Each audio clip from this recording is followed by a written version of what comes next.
আমার কলকাতা নিউজ, কথা হবে সামনাসামনি।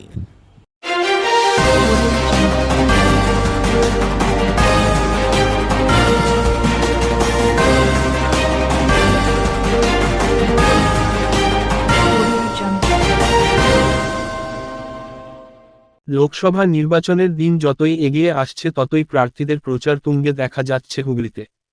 আজ পান্ডুয়া বিধানসভার অন্তর্গত বিভিন্ন পঞ্চায়েতে বাইক মাধ্যমে প্রচার করতে দেখা গেল হুগলির বিজেপি প্রার্থী লকেট চট্টোপাধ্যায়কে।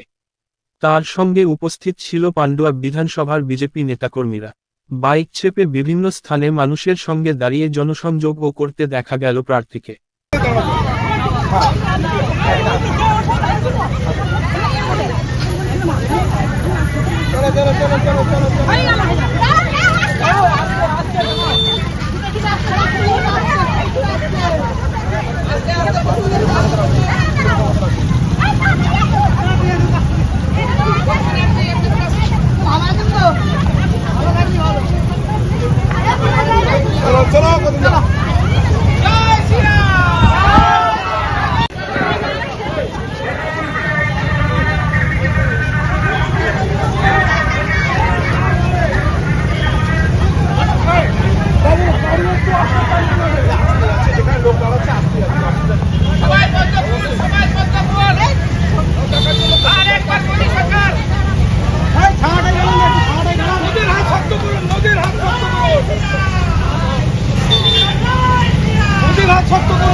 আমার কলকাতা নিউজ, কথা হবে সামনাসামনি।